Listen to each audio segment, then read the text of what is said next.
Vamos ao nosso principal assunto no momento. O exército de Israel nega ter atacado um comboio de ajuda humanitária que levava comida para palestinos em Gaza. As autoridades de Gaza são controladas pelo Hamas, dizem que pelo menos 104 pessoas morreram. Confira na reportagem. A Procuradoria do Tribunal Penal Internacional disse que acompanha de perto o caso. A Casa Branca cobra explicações do governo de Netanyahu. We have been in touch with the Israeli government since early this morning and understand that an investigation is underway. We will be monitoring that investigation closely and pressing for answers. O Hamas afirma que uma multidão se aglomerava em torno de caminhões de ajuda para conseguir comida na cidade de Gaza quando tanques e drones de Israel dispararam contra os civis. Mais de 100 pessoas morreram e quase 1.000 ficaram feridas, afirmam as autoridades de saúde controladas pelo Hamas. As forças de defesa negam. No IDF strike was conducted towards the aid convoy. O porta-voz do governo israelense usou vídeos para dizer que drones e tanques estavam lá justamente para conduzir a operação de ajuda humanitária até que o comboio passou a ser saqueado. At some point, the trucks were overwhelmed and the people driving the trucks, which are Gazan civilian drivers, plowed into the crowds of people, ultimately killing, my understanding is, tens of people. Um jornalista que estava no local disse à CNN que os atropelamentos só aconteceram quando soldados israelenses abriram fogo, matando vários civis. As forças de defesa alegam que os tiros foram apenas de advertência. Após o incidente, o presidente americano Joe Biden e o emir do Catar, Tamim bin Hamad Al Thani, disseram que o episódio reforça a necessidade de um cessar-fogo.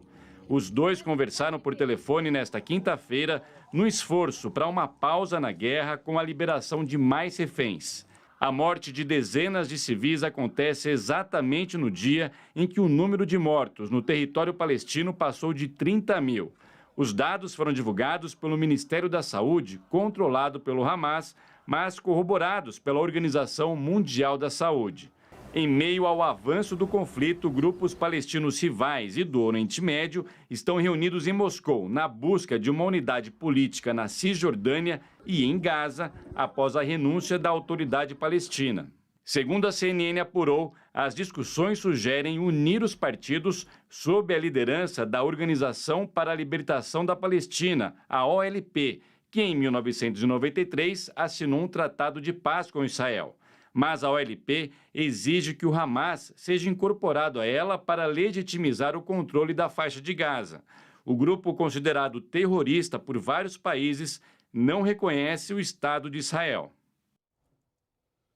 Tiago, começando por você aí em Washington, a gente tem notado, e isso é óbvio, transparece em toda a imprensa americana e internacional, a incapacidade dos Estados Unidos até aqui de levar Israel a se conduzir como Washington acha que deveria se conduzir.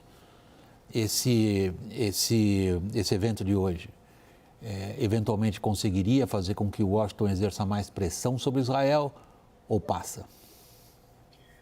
Eu acho que passa. É uma situação muito complicada. Hoje foi um dia muito intenso aqui em Washington, tanto na Casa Branca quanto no Departamento de Estado e nas embaixadas de Israel, do Catar. Muito entra e sai, muitas pessoas se reunindo em diversos pontos da cidade. Agora, o ponto central é que os Estados Unidos ele tende a ser reativo ao que Israel faz ou diz. O papel de influência não é exercido pelos Estados Unidos, mas o papel de resposta e muitas vezes de justificativa. Essa aliança é incondicional, mas a partir do momento que ela passa a ganhar elementos pesados da política doméstica, isso coloca o Biden numa situação muito complicada, porque o Biden ele quer mostrar resultado. Ele, inclusive, antes desse ataque horroroso, ele falou que um cessar-fogo estava muito próximo, enquanto ao mesmo tempo... Temos ainda contato com Washington ou perdemos a ligação com o Tiago? Perdemos, por enquanto, a ligação com o Tiago. Enquanto a gente restabelece a ligação, eu passo a palavra a você, Lorival. O ponto que a gente está destacando neste instante, vamos abordar também o que está acontecendo lá imediatamente, qual é a capacidade dos Estados Unidos de levarem Israel a se conduzir como Biden publicamente tem dito que deveria se conduzir. Bem, a influência do lobby judaico é muito forte, eles são grandes financiadores de campanhas dos dois partidos. Além disso, o apoio dos evangélicos a Israel, dos eleitores evangélicos nos Estados Unidos é muito forte. Por outro lado, o Biden começou a sentir o impacto eleitoral da política de apoio a Israel, exatamente no Michigan, né, onde 2% da população é árabe e 100 mil pessoas, que equivalem a 13% dos eleitores das primárias democratas, não votaram no Biden, né, fizeram um voto de protesto. E isso foi liderado por uma deputada de origem palestina, democrata, que é de Detroit, que é a Rashida Tlaib, que pediu exatamente isso. E que agora eles estão trabalhando na expansão desse movimento por todos os Estados Unidos, junto ao eleitorado mais de esquerda, além do eleitorado mais jovem e também o eleitorado árabe, que representa 1% da população americana. O eleitorado judaico representa 2,4%. Mas no Michigan é o contrário, 2% de árabes e 1% de judeus. É um estado importantíssimo por causa do colégio eleitoral e tem tido importância nas últimas eleições também. Porque é um estado pêndulo. Exato. E então é um dos 7 estados pêndulo. Então o Biden, obviamente, está preocupado, continua preocupado com o impacto sobre todo esse lobby judaico e toda a questão dos evangélicos, mas já tem agora uma outra preocupação que vai no sentido contrário, que é com relação a todo esse voto que estaria, em princípio, destinado a ele e que não será deslocado para o Trump, mas que poderá ser um voto que fará falta ao Biden numa eleição que poderá ser muito apertada. Tiago, restabelecemos a ligação contigo aí em Washington. Vamos insistir no momento no que Washington acha que consegue, Tiago. No momento, Washington acha que consegue um cessar-fogo temporário se houver um acordo no processo de troca de prisioneiros. Essa troca de prisioneiros, a princípio, está sendo calculada entre 40 por 400. Esse é o número que eles estão tratando, ou seja, 40 prisioneiros israelenses por 400 prisioneiros palestinos que estão em Israel. O que difere que existem alguns pontos, o momento de que isso aconteceria e também o fato dos sequestrados masculinos, do sexo masculino, que estão em Gaza. Esse é um ponto que o Hamas ele não está querendo negociar, ele está querendo segurar o máximo possível e existe um desejo por parte de Israel de ter uma mescla no número desses reféns que seriam soltos. O Washington está trabalhando com isso, com apoio muito forte do Egito e do Catar, mas isso ainda está muito longe de se tornar uma realidade. Parece que precisa ainda combinar com os personagens que estão fazendo parte. No Hamas, eles estão deixando claro que não existiu nenhum contato, seja do Catar, seja do Egito, ou mesmo de Washington, para negociar de uma forma mais sensível e mais crítica como que isso aconteceria. Norival, voltando agora para a operação militar israelense ali em Gaza. Desde o início ela tem sido uma catástrofe humanitária. Porém, é nela que o atual governo de Israel coloca esperanças de resolver uma situação que politicamente ele não quer resolver? Em que sentido? No sentido de que ele se opõe a uma solução de 2 estados e espera que uma operação militar leve à eliminação completa de um adversário cujo combate é, em primeiro lugar, político. Exato. O Netanyahu, o primeiro-ministro israelense, ele reafirmou algo que ele vem dizendo há anos já, que ele não aceita um Estado palestino, que ele quer garantir a segurança de Israel a oeste do Rio Jordão, que inclui a Cisjordânia, Jerusalém Oriental e a faixa de Gaza, além do território israelense. E agora a própria CNN apurou que ele teria um plano, né, que incluiria manter a segurança, ou seja, manter a ocupação militar sobre a faixa de Gaza, assim como Israel já faz na Cisjordânia, e com muita interferência na vida dos palestinos, incluindo na educação dos palestinos, no ensino, para que não houvesse ensino que eles consideram antissemita, ou seja, crítico ao Estado de Israel e assim por diante. Então, acontece que esse governo do Netanyahu, ele está com os dias contados, né? Ele não tem sustentabilidade. Aliás, a sustentabilidade dele provavelmente está atrelada à própria guerra, né? Obviamente, não haverá eleições enquanto o Israel estiver nessa guerra na faixa de Gaza. E isso cria um incentivo muito perverso para o Netanyahu manter as condições dessa guerra, que realmente, do ponto de vista humanitário, é catastrófico, não só pelos mais de 30 mil mortos confirmados, mas também por milhares de palestinos que estão sob os escombros, que a guerra não cria condições para que sejam resgatados de lá, e também pelos 2 milhões que estão à beira da inanição, sem comida, sem água, sem hospitais, sem medicamentos. E tudo isso é condizente com a política desse governo Netanyahu, a corrente política a corrente política que ele lidera, que é realmente de inviabilizar não só um Estado palestino, mas uma vida normal dos palestinos na faixa de Gaza, em Jerusalém Oriental, e agora também, aliás, na Cisjordânia, em Jerusalém Oriental, e agora também na faixa de Gaza. Antes quem fazia isso era o Hamas, com a população da faixa de Gaza, né? Agora são ambos em conjunto. Então, a população israelense, a grande parte dela está consciente disso que eu acabei de dizer, não concorda com essa condução, com essa conduta. E agora é uma questão de timing. A condução a qual você se refere, só para sermos claros, é a condução que, na verdade, implica em um Estado só. Do ponto de vista israelense, a Cisjordânia, ou como eles preferem falar, Judéia e Samaria, que são os termos bíblicos pelos quais eles mencionam essa área que nós, no nosso vocabulário, mencionamos pela dominação geográfica. Isso. Eles usam uma linguagem que é visceralmente ligada a um projeto político. É só acrescentar uma informação. O projeto político é a ocupação de tudo. Em 2018, o Netanyahu, com maioria na Knesset, no parlamento, modificou a lei básica de Israel, colocando Israel como um Estado judaico, no qual apenas os judeus têm direito à autodeterminação.